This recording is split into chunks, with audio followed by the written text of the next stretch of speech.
From the Cervera newsroom in sunny Miami, welcome to the Miami Real Estate Podcast, your home for expert insight on all things Miami real estate.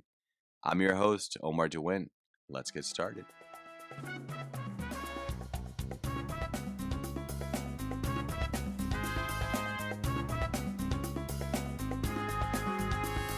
Olá, boa tarde. Mais uma vez a gente está gravando o podcast da Cervera em português para clientes brasileiros. E hoje eu estou muito feliz de ter um amigo querido e eu coloquei a bio dele para eu ler, porque é tão extensa. Na verdade, doutor Alexandre Piquet, obrigada por você estar com a gente hoje. O doutor Alexandre tem mais de 20 anos no mercado. Ele trata tanto de imóveis comerciais, da parte de migração, da parte societária. Então, ele é um cartãozinho que todos vocês que estão assistindo têm que ter no bolso. Ele participou de mais de 150 conferências no mundo inteiro. Ele hoje é presidente da Câmara de Comércio do Brasil e Estados Unidos e mais um monte de coisas. Obrigada, Lê, obrigada por você estar aqui com a gente hoje. E a gente está aqui especialmente para falar sobre um assunto que eu venho achando muito importante, especialmente no mercado que a gente está. Então, o que acontece? Alguns clientes compraram imóveis de um valor que estava mais baixo, o mercado subiu, e esses clientes hoje vão ter que pagar um ganho de capital. Então, só para eu não desperdiçar o assunto todo, Ale, fica você a palavra. Conta um pouquinho para a gente da sua trajetória, e aí vamos começar já falando sobre o que é o 1031, que é esse exchange, né? Sim. Obrigado, Mariana. É um prazer estar aqui, não só porque você é uma excelente amiga nossa e o Marcelo também, obviamente. Sentimos muita falta de vocês aqui no convívio diário, agora que você está em todos os lugares aí pelo mundo, mas principalmente porque a Cervera é uma empresa que a gente admira bastante, né? Um dos pilares aqui do desenvolvimento imobiliário de Miami. A Alicia realmente é uma pessoa fantástica e um exemplo a ser seguido. Então, muito obrigado pela oportunidade de estar aqui. Bom, falando de 1031 Exchange, ou 1031 Exchange, é um processo disponível aqui para rolagem do ganho de capital na compra e venda de imóveis, assim como existe no Brasil, né? Você tem uma propriedade, aí você vende, e aí, obviamente, vai ter, se houver um ganho de capital, obviamente vai ter um imposto a pagar, e com a compra de um novo imóvel pode haver o diferimento disso, ou seja, você rola aquele imposto para a próxima propriedade, então não tem que recolher nenhum tributo no momento dessa transação. Existem algumas regras específicas, né, para que isso aconteça. A principal delas é a questão do prazo, ou seja, se você perder o prazo, você vai ser tributado, então tem que observar bastante, com bastante atenção, os 45 dias após a venda da propriedade atual, para identificar qual vai ser ou quais são as potenciais novas propriedades a serem adquiridas. Então, são 45 dias. E aí você tem 6 meses, 180 dias, para fechar, então, na próxima propriedade de igual ou maior valor para rolar qualquer que seja o imposto devido em ganho de capital na propriedade anterior. É um processo relativamente simples, mas que, com essas regras obedecidas aí, você consegue economizar e alavancar bastante o seu capital. Vamos explicar um pouquinho mais simplificamente. Então, se uma pessoa comprou um apartamento de $500 mil, ele vai vender por 700, então esse ganho de capital ele teria que pagar. No caso do 1031, ele tem 45 dias para encontrar uma outra propriedade de valor igual ou acima e 180 dias para fechar, para comprar de fato, para executar essa compra, é isso? Correto. Para escriturar a nova propriedade. Então, usando o seu exemplo, se ele comprou por 500 e vendeu por 700, ele teve um ganho de capital de 200. O ganho de capital, ele tem alíquotas definidas aqui, que são 0, 15% ou 20%. Depende de qual faixa de ganho você vai estar. Então, por exemplo, até 40 mil para uma pessoa que é solteira ou 80 mil para quem é para um casal, a alíquota é zero. De 40 solteiro, 80 casal, até 445 mil para um solteiro ou 501 mil para um casal, você está numa alíquota de 15%. E o que passar disso, a alíquota é 20%. Esse cálculo é feito exatamente em cima do ganho daquela operação. Mas se houver a compra, por exemplo, dentro desses prazos, 45 dias e 180 dias para 45 dias para identificar, 180 dias para escriturar. De uma propriedade, então, de 700 mil ou mais, você não estaria sujeito ao pagamento do imposto daqueles 200 mil ali do ganho de capital da primeira propriedade. Aí isso fica rolado para o próximo imóvel. Da próxima propriedade. Tá. Doutora E você Alexandre, pode fazer isso sucessivamente. claro. Deixa eu te perguntar mais uma coisa, porque isso é uma coisa que as pessoas têm bastante dúvida. Os brasileiros, eles podem também ter acesso a esse benefício? Podem. Você também tem que obedecer às regras qual tipo de propriedade. Então, por exemplo, uma propriedade de uso pessoal como residência permanente não pode ser utilizada. Mas, no caso brasileiro, a gente sabe que são propriedades de férias ou de investimento. Essas, ok, você pode utilizar para o 1031, a troca 1031, desde que a propriedade, qualquer que seja ela, seja de férias ou de investimento, ela tenha gerado renda por pelo menos 14 dias no ano corrido, durante um período de 2 anos, e que você não tenha ocupado essa propriedade por mais de 14 dias também no mesmo período. Ou seja, não pode ser uma propriedade que seja que ela não seja o que a gente caracteriza como uma propriedade geradora de renda. Por mais que ela seja uma propriedade de investimento ou de férias ou um negócio, tem algumas categorias que você pode utilizar, por exemplo, terreno, negócio. Até 2018, 1º de janeiro de 2018, você podia utilizar isso também para propriedade pessoal com quadros, joias, até ações, fundos de ações no mercado. De 2018 para cá, somente propriedades de investimento, propriedades imobiliárias e o negócio, ou seja, você pode ter um business onde você comprou, sei lá, um restaurante, investiu naquele restaurante e ao vender você teve um ganho de capital. Isso conta também. Ótimo. Eu queria que você enfatizasse um pouco, porque, obviamente, como você já explicou, pode ser um processo simples, pode ser um processo não simples se você não estiver muito bem assistido. Conta um pouquinho para a gente como é que funciona a parte do advogado, qual é o trâmite, no sentido de quais as coisas que são necessárias para que isso dê certo, né? Tá. Na prática, quando a gente vai fazer o closing, né, que é como se chama aqui o fechamento, a escrituração, que alguns aí já passaram por essa situação, você tem a Title Company, que normalmente é um escritório de advocacia, vai lá, faz o fechamento imobiliário, os valores vão para uma conta calção e depois são liberados para o vendedor.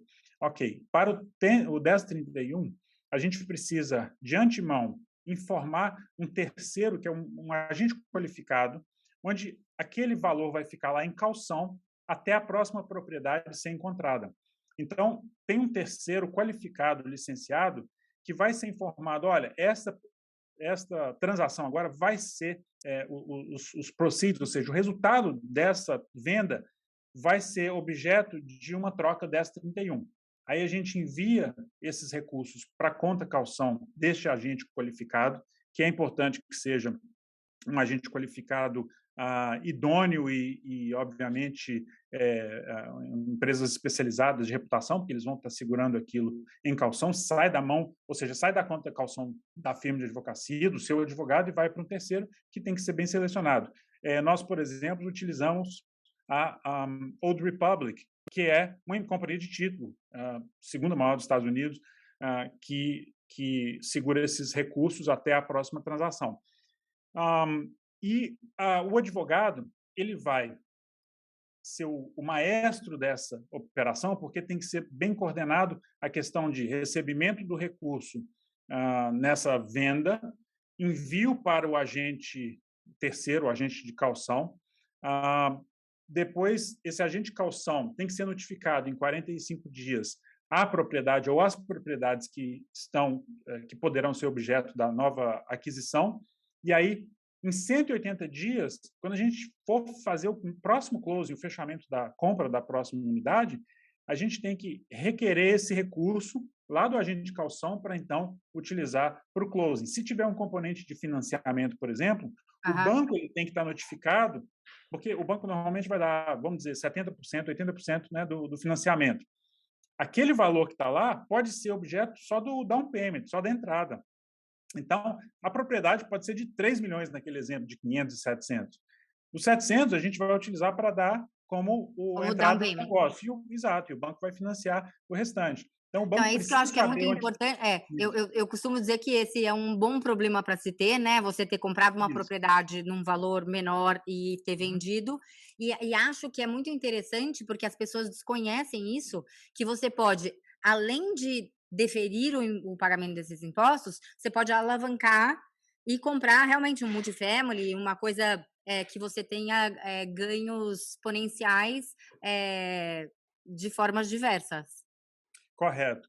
Vamos citar um exemplo aí, os anos 500 e 700. Se você comprasse, se você vender essa propriedade por 700, e aí tiver que pagar o ganho de capital, o seu down payment para a próxima propriedade estaria reduzido. A gente utiliza isso na totalidade. Então, se você precisa de comprar uma propriedade de 3 milhões e 500 com 20% de entrada, os 700 que foi auferido ali da primeira compra já podem ser utilizados. A gente só manda a carta para o banco e fala, os 700 estão lá no agente de caução. E o banco vai financiar os outros 2.800, por exemplo. Né? Eu acho que isso é uma coisa muito interessante e acho que pela primeira vez, eu aqui no Brasil, é uma conversa que a gente está tendo muito com os clientes, porque falam, nossa, e agora eu vou pagar tudo isso de imposto? Fala, não, você não precisa, se você não tem um interesse em trazer o dinheiro de volta, é muito mais fácil que você reinvista esse dinheiro no mercado e aproveite dessas oportunidades que a gente tem nos Estados Unidos, que algumas vezes é bem diferentes aqui no Brasil.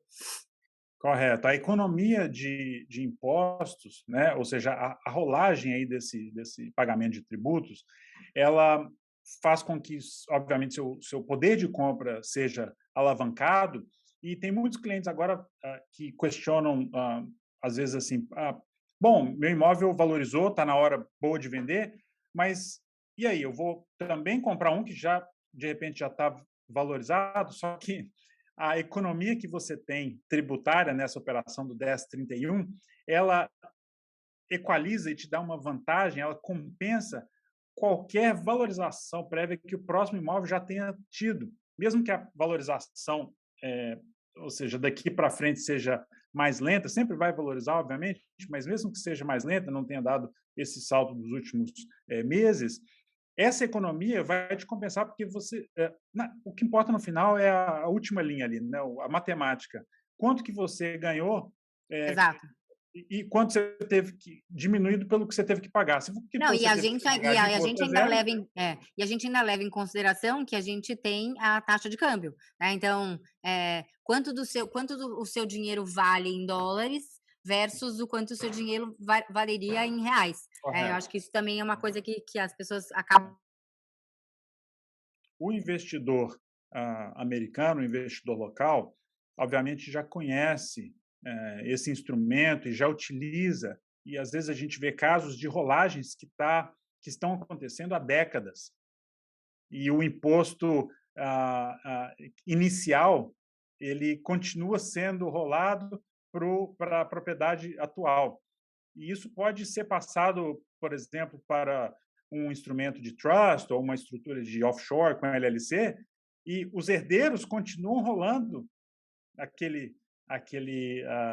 aquela vantagem do 1031, e isso pode ir de gerações em gerações também.